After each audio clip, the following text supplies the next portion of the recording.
I remember they constantly canceled it, but um, it was a bit sad seeing Junior Dos Santos just get knocked out like that, and he didn't look like his old self. Yeah. He I know he took about a year off for surgery, and I think Joe Rogan said that it was on his nose, which got busted up by Overeem. But yeah, it was a completely different Dos Santos, and it was pretty sad. A former champion just going out like that, getting knocked out cold, and he knew it. He didn't argue too much with it about the ref, but I just hope to see him come back stronger. Yeah, absolutely. Yeah. Kevin, your thoughts on JDS versus Overeem? Is Alistair next in line for a title fight, do you think? No. I don't think Alistair's next in line for a title fight, even though he did knock off the long-time number one contender. I don't think he is. As Alberto was alluding to, Junior Dos Santos, ever since those beatings he took from Velasquez, he's kind of a shell of his former self. This was a bad, as they say, styles make fights, and this was a bad style matchup for him. You got a guy primarily known for his boxing skills, going against a world-class multiple-time, I believe, Grand Prix world champion at K1. He had his number, and the first two shots that landed were two left hooks. And I was talking to my brother, and he said after the fight, I was talking to him. He said, "Oh, that fight wasn't any good. They hardly even hit each other." I was like, "Oh, did you see what happened to them when they did hit each other? That's why it was touch and go. It was feeling out. In those first two left hands, I think the first hand might have broke his nose." Yes, I agree. Yeah, absolutely. And so, going into the second round, Alice, after you get that initial pop, I think he was out of the fight from that first shot. And Alistair Overeem, he had filled him out. He had figured out his holes. He was waiting for him to come in so he could catch him with that left. The southpaw stance gave him a total new set of problems that I'm not sure he'd seen before. And it was the beginning of the end after the first shot, I believe. With the stoppage, we see weird stoppage like this. It's in the sport of MMA. It's like I'll point back to the Chad Mendez and Frankie Edgar fight. Oh, yeah. I counted off the seconds from when he got knocked down and he stood back up after they stopped the fight. He stood up within 6 seconds. Mm-hmm. Now, I know we don't have a 10 count, and Dos Santos was on his way up, but I'm going to agree with you that it was a good stoppage. It was going to get worse, just like in the main event. It was going to get worse, and better off to save him from himself. We've seen the beatings that he can take in the second and third Velasquez fight, and that's what the refs are there for. They got to save these guys from themselves. There was no reason. There wasn't a title on the line. There was no reason for him to take more of a beating. It wasn't the main event, so I'll agree with the stoppage. Absolutely. Adri, what did you make of the fight? And where I guess my follow-up question be, where do both fighters go from here? It was kickboxing at its best. That I can say about the fight. And like Kevin said, it was, even though it's JDS is a very good boxer, but Overeem is just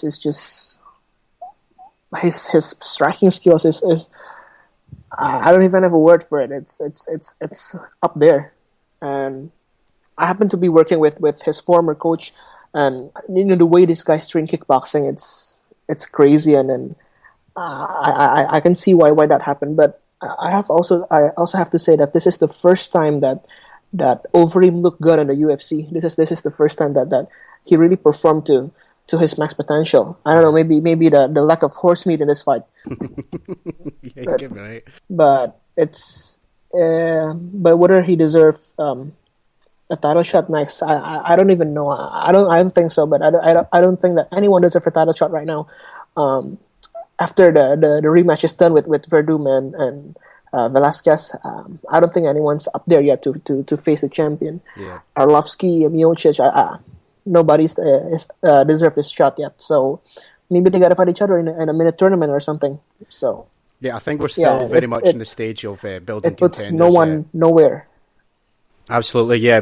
I think you're right. We need to see what happens with, first of all, with the rematch, and until such times, that gives you time to sort of build the next number one contender, if you like.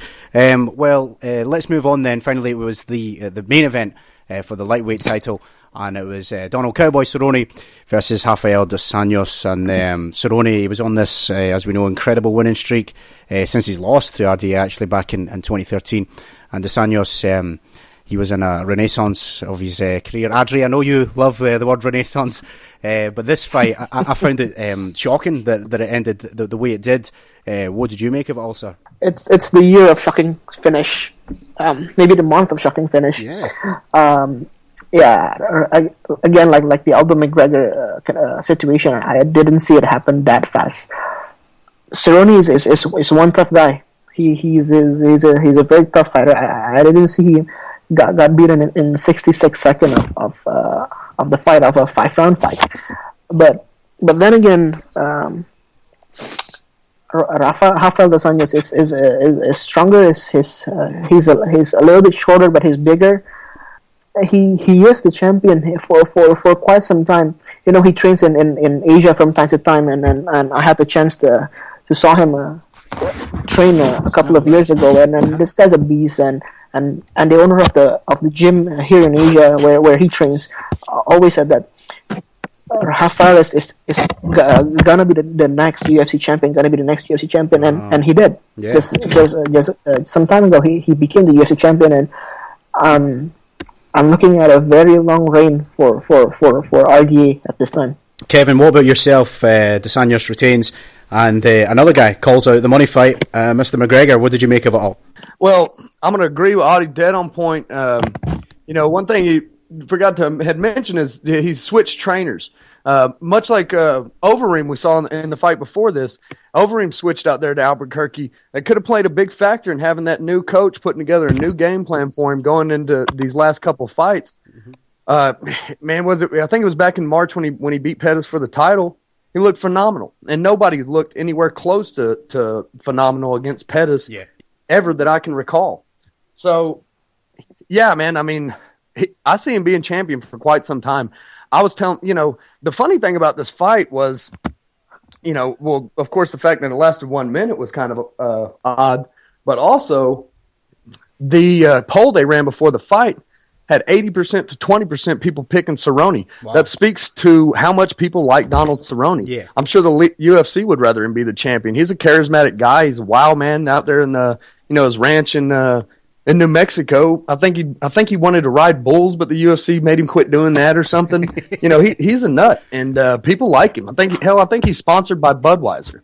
So Rafael dos Anjos, he's heads and tails above the other guys in that division. He's shown it doing it to two of the top guys, and Cerrone and Pettis before that. So yeah, man, he's a rocket ship. But, he's not the type of rocket ship like Conor McGregor that you want to attach yourself to. Yeah, uh-huh. And one of the things I really like about Rafael is that before the fight, he was saying, he didn't say exactly that, a lot of other guys are fighting for other reasons, but that's what it meant to me. And he was saying, I do this to make my family proud of me, make my children proud of me. That's a strong motivation right there. Yeah. Guys that are doing this for money or doing it because, maybe they weren't smart enough to do other things, or, they didn't have those opportunities monetary wise. And, they're doing it for other reasons, maybe several other reasons. And of course they like to, most of them like to do this, like to fight for a living. Rafael dos Anjos is doing it for a greater cause than just himself. And that's admirable in my book. Absolutely, and it was illustrated after the fight. We saw him a huge circle of embrace with his family and his coaches, and it's definitely he's very selfless as a champion, and that's refreshing to see. Gilberto, your thoughts on Cerrone versus dos Anjos? As we said, it was just over a minute. Is that what you expected? And what next for the champion? I was expecting another war for this fight. It was perfectly executed.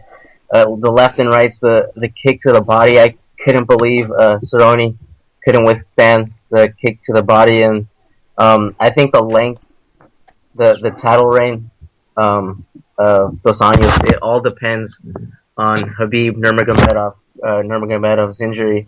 I'm just waiting for this guy to come back from injury and give dos Anjos his rematch so he could just become champion. What's next for dos Anjos though? Yeah, I can't predict anything for him. I'm just gonna stick with my UFCs waiting for Connor. Conor McGregor, yeah. I mean, that's basically it, isn't it? Yeah, we're all waiting on Mr. McGregor. So let's move on to the final part of the show, gentlemen. And I hope you've all thought long and hard about this one. It's the panel picks for Fight of the Year and for Fighter of the Year. Before I turn it over to you guys, I'd just like to throw in, I guess, my 2 cents here. And I'll start by saying that UFC 189, that was probably one of the best cards of the year. Not only, for the headlining acts, if you will, but particularly for the co-main event. And that was Robbie Lawler versus Rory McDonald. Back and forth action, blood, sweat, intestinal fortitude to the extreme, and by both warriors. It really brought out the best in both guys. I know it was a rematch, but this really superseded it, and obviously it was for a title for the second time around as well. I can't wait to hear you guys' picks, but because for me, Robbie Lawler and Rory McDonald, that's the fight of the year for me. Absolutely outstanding 5-round contest. And as for Fighter of the Year, we've been talking about him throughout this podcast. It's been a year of Conor McGregor in terms of just how big a star this man is. He transcends MMA fans. He's crossed over into casual fan base, and you could argue, I guess, that he's done it pretty much by himself. I mean, of course, he's had the machine, if you like, behind him, but he's without a doubt orchestrated it that way and backed it up in the cage against the very best in the division. But enough about my amateur opinion. Gentlemen, the floor is yours. You don't need to wait your turn. Just let the debate begin. Who would like to start us off? Fight of the Year. I'll go ahead and start it off, John, if you don't mind, because I was going to agree with you. Those are we did the awards this morning on a radio show down here in Lubbock, Texas, and I chose the same 2 fights. I don't think that you can point to another fight when we're talking fight of the year. Okay, we had some great rounds of the year. Igor Severid and Vitaly Bigdash over there in 1FC. That was a great first round. The first round between Frank Mir and Andrei Arlovsky. You stole my pick, Kevin. Okay. That was bound to happen in this deal. But I thought that Adi would definitely appreciate the 1FC nod out there. Yeah. But no, man, as a total fight, how long this fight went, the brutality of it, the split on Robbie Lawler's lip, the most grotesque lip split I've ever seen in any type of fight ever. And yeah, man, I think it's definitely you got to point to it as fight of the year. To me, it's not close. I agree. I can't think of anything better other than the Stephens and Bermudez fight that was on the same card, but there was just no other fight had a bigger just importance to the title fight was on the line, and it was a rematch, and just the way that both of them finished the fight, just completely covered in blood. It was just I think everyone chose that to be fight of the year in July and didn't wait for the year to end. I don't think it could be argued. I have a feeling that Audie's going to argue it. Yeah. Yeah, so fight of the year in the UFC. Yeah, I gotta go with the choice of Robbie Lawler against Rory McDonald. That's just crazy. That's just old school brutality of MMA with some technical finesse. I couldn't put it any better. And it's an instant classic. I can watch that fight 5 times over and over again because it's that exciting. There's something new to see every time we watch that fight.